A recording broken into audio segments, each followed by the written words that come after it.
আসসালামু আলাইকুম ওরহমতুল্লাহি ওবরাকাতুহ। আলহামদুলিল্লাহি ওয়াহদা ওয়াসসালাতু ওয়াসসালামু আলা মাল্লা নাবিয়্যা বা'দা।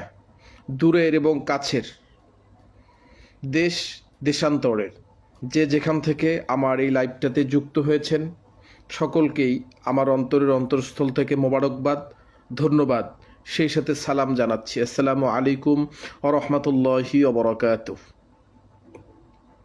সম্মানিত ভাই ও বোনেরা আমার, আজ আমি কোনো গল্প বলতে আসিনি, কোনো কমিউনিকেশন করতে আসি নাই, বা আমার নিজের কোনো আদর্শ গল্প, কোনো উপন্যাস বলতে আসি নাই, বা কোনো ওয়াজও করতে আসি নাই।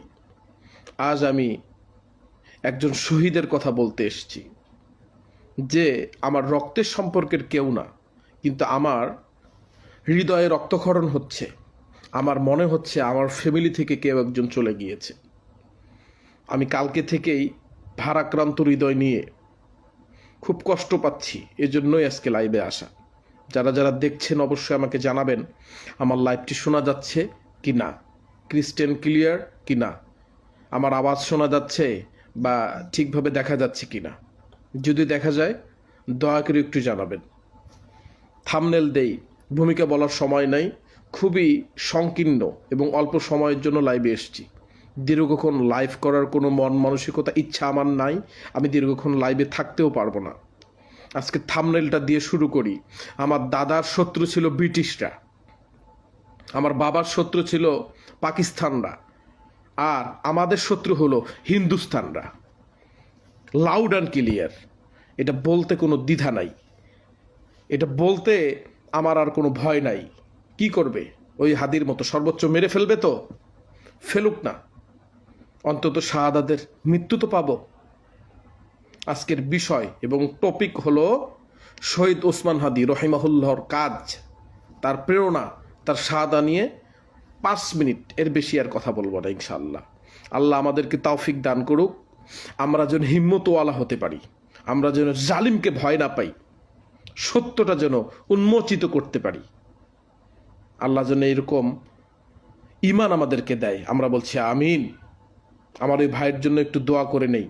যারা যারা শুনছেন এবং যারা দেখছেন, আমি আমার ভাইটির জন্য একটু দোয়া করি। আল্লাহ, আমার ভাই ওসমান হাদিকে তুমি জান্নাতের উচ্চ মাকাম দান করো, তাকে কবুল করে নাও। তার প্রতি ফোঁটা রক্তের বিনিময়ে তুমি জালিমদের কবর রচনা করো। আল্লাহ, তার মর্যাদা বাড়িয়ে দাও। তার ফ্যামিলির আত্মীয় স্বজন, বাবা মা, ছেলে সন্তান সকলকেই ধৈর্য ধারণ করার তৌফিক দান করো। শহীদরা তো মরে না। কুরআনে আল্লাহ পাক রব্বুল আলামিন বলেন, যারা আল্লাহর পথে নিহত হয় তাদেরকে তোমরা মৃত বলো না, তারা তো মরে যায় না, তারা মরে না। তোমরা শুধু উপলব্ধি করতে পারো না, তারা তো মরে না। সূরা আল বাকারা 154 নম্বর আয়াত। ভাই, হাদিরা মরে না, হাদিরা বেঁচে থাকে লক্ষ লক্ষ কোটি কোটি যুবকের হৃদয়ে। আপনার ভিতরে হাদি, আমার ভিতরে হাদি, আমাদের সবার ভিতরে হাদি। ওসমান হাদির দোষ কি? সে করেছিলটা কি? কি দোষে তাকে এরকম নির্মমভাবে হত্যা করা হলো, শহীদ করে দেওয়া হলো? পয়েন্ট টু বি নোটেড, লিখে রাখেন। 1 নম্বর পয়েন্ট, সে অন্যায়ের সামনে চুপ থাকেনি। অন্যায়কে অন্যায় বলেছে, সত্যকে সত্য বলেছে। এটা হলো তার 1 নম্বর দোষ। 2 নম্বর দোষ হচ্ছে সে সত্যকে সুবিধার কাছে বিক্রি করেনি। এটা হলো তার 2 নম্বর দোষ। লিখে রাখেন, লিখে রাখেন, এগুলো আমরা বেঁচে থাকলে বাস্তবায়ন করবো ইনশাআল্লাহ। তার 3 নম্বর দোষ কি? সে ভয়ের সাথে কখনো আপোষ করেনি। হাদি জানতো সত্য বললে আমাকে হত্যা করা হতে পারে, আমাকে শহীদ করে দিতে হতে পারে, আমাকে গুলি খাইতে হতে পারে, ফাঁসির কাস্টে যেতে হতে পারে, কিন্তু সত্য না বলে সে আখিরাত ধ্বংস করার মানুষ সে না। অনেকেই ইসলাম নিয়ে কথা বলে, কিন্তু হাদি ইসলাম বাঁচিয়ে দেখিয়েছে, জীবন দিয়ে ইসলামকে বাঁচিয়ে দেখিয়েছে। আলহামদুলিল্লাহ। সে নামাজ পড়তো, আমি যতদূর জানি দেখেছি, আল্লাহর কাছে সবসময় বলতো, শহীদি তামান্না, আল্লাহ শহীদি মৃত্যু দাও। আল্লাহ আমার ভাইটাকে এমনভাবে কবুল করে নিয়েছে, আল্লাহ, সে শুধু স্লোগান দেয়নি, সে নিজের বুক দিয়ে দেয়াল বানিয়েছে। শাহাদাত মানে শুধু মৃত্যু নয়, শাহাদাত মানে হলো নির্বাচন। কি নির্বাচন বলছি, একটু মন দিয়ে শুনুন।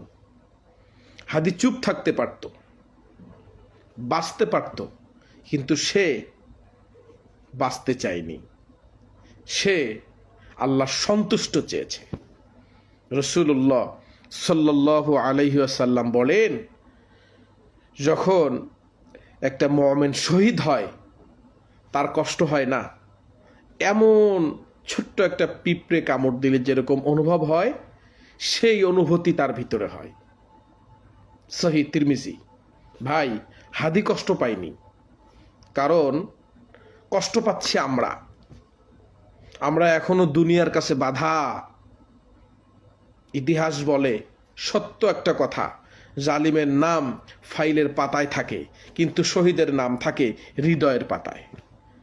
জালিম অন্যের জন্য কবর খোঁড়ে, শেষ পর্যন্ত সেই কবরে সে নিজেই পড়ে, আর শহীদ তার কবর হয় জান্নাতের ভিতরে। সুবহানাল্লাহ।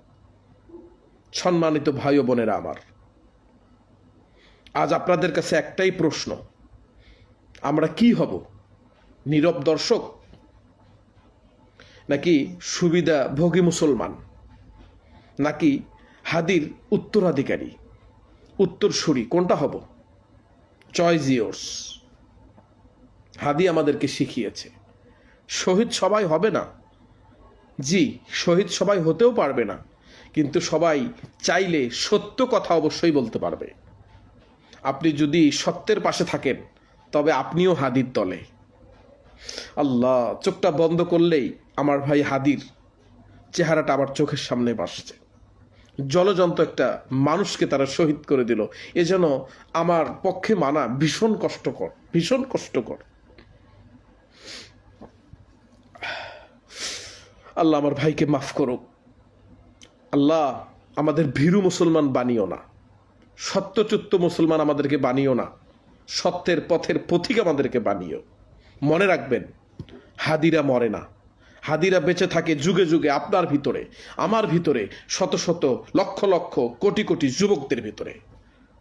শহীদ হাদি আমার প্রেরণা, আপনার প্রেরণা। আল্লাহু আকবার, এই ধ্বনিতে শহীদ হাদিরা বারবার জেগে আসবে, বারবার উঠে আসবে, বারবার রাজপথে রক্ত দিবে, আর তাদের প্রত্যেক ফোঁটা রক্ত দিয়ে জালিমদের কবর রচিত হবে ইনশাআল্লাহ। যারা হাদির মতো শহীদি তামান্না চান, হাদির জন্য আপনাদের হৃদয়ের ভিতরে রক্তক্ষরণ হচ্ছে, তারা অবশ্যই কমেন্ট বক্সে তার পক্ষে দুটি বাক্য, দুটি কথা লিখে যাবেন, অবশ্যই লিখে যাবেন শহীদ হাদি। আল্লাহ আমাদের সকলকেই কবুল করুক। লাইফটা আর দীর্ঘায়িত করতে পারছি না, সকলকেই মঞ্জুর করুক। অন্তরের অন্তরস্থল থেকে বাংলাদেশের জন্য দোয়া করছি। বাংলাদেশ সংকটময় একটা অস্থিতিশীল পরিবেশের মধ্যে আছে, যুদ্ধ হবে এরকম একটা গন্ধ পাচ্ছি। যদি ইসলামের জন্য, দেশের জন্য, সার্বভৌমত্বের জন্য যুদ্ধের ডাক আসে, থাকবেন তো ইনশাল্লাহ? আমি আছি, আপনি আসেন তো ইনশাল্লাহ? অবশ্যই জানাবেন কমেন্ট বক্সে। ভারত, তার বিরুদ্ধে কথা বললে কেউ টিকতে পারতেছে না। আপনারা দেখেছেন আবরার ফাহাদ, মনে পড়ে গেল এই ভাইটির কথা। আপনি ইসলামের বিরুদ্ধে কথা বলেন, দেশের বিরুদ্ধে, নেতা নেত্রীর বিরুদ্ধে কথা বলেন, আপনি বেঁচে যাবেন, কিন্তু আপনি দিল্লির বিরুদ্ধে কথা বললে আপনাকে বাঁচিয়ে রাখবে না। এরকম করে আর কতদিন চলবে? সরকারের কাছে উদারতা আহ্বান জানাচ্ছি, আমার ভাই শহীদ হাদির বিচার অনীতি বিলম্বে তাড়াতাড়ি করতে হবে। আপনারা এটাকে ঢালা করে মুছে মেলে দিতে পারবেন না, কারণ হাদি আর একাই না।